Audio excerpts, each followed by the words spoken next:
All right, so we're into another video. This time it's a in real life video. Me and Hayden were, or Eggman was recording some videos, but our boy Nico came up and wanted to play Queen, so I wanted to go ahead and start out with the green purple croc.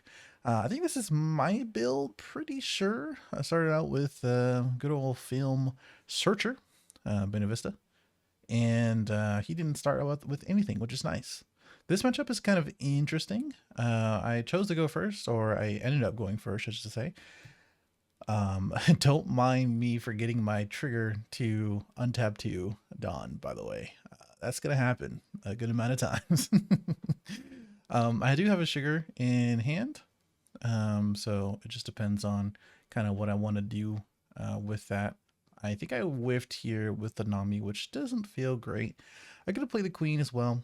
But I think Sugar is good here only because Queen ends up playing a lot of blockers and as well as bigger threats. We can see one of his Nico Robin blockers in hand too, which he could be playing. Who knows? He's going to go ahead and swing Nami here. I'm going to use one of my event cards, which is Spiderweb, in order to restand it.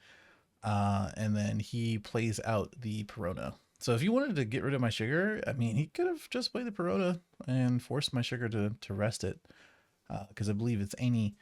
It's anything that's being played. You did play that Nico Robin blocker, which is not too bad. And it goes back to my turn. So I have a few different options here.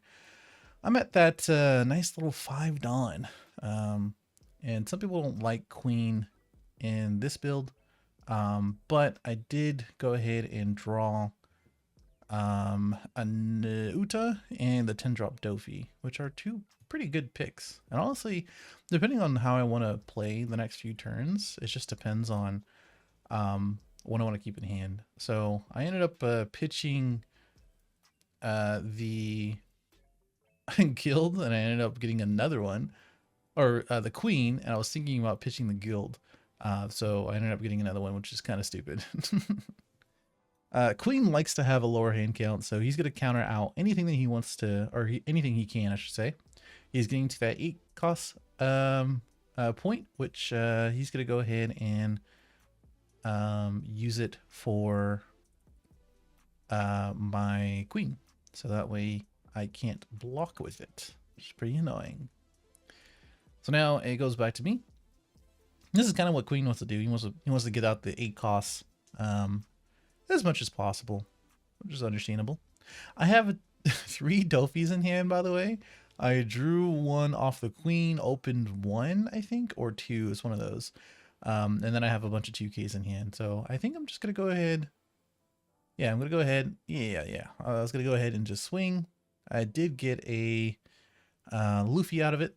So not a bad choice to play Luffy into Uta, so that way I can use Uta into any of his blockers afterwards. He's protecting his life pretty well, so I go ahead and do that. The 2 guilds in my hand are burning at the stake. I almost want to play another, or one of them. The guild immediately, or the Luffy gets immediately Mihawked. I didn't untap 2 of my Dawn. I think I do it because I don't have anything in hand. Which, by the way, if you get swung at and then you just draw something, you may as well just use it. So don't forget to untap your Dawn. So I'm just thinking here as far as and also in my defense, I just I'm so used to good old Sim doing everything or everything for me automatically. But I went ahead and played the guild finally, and then a Nami. Being at 3 life, I wasn't too afraid. I can take 2 of these swings. And then I kind of went max value. Wow, he just Red Hawks my my guild away, so he's just never gonna see play in this matchup, I guess. Also, when you really think about it, 3000 Worlds also exists, so it doesn't really feel great to do that. So I think, like, in what I've learned here is that, like, it's probably best just to make sure that I focus on the Doffy blockers, basically. Or not blockers, but the 10 drops.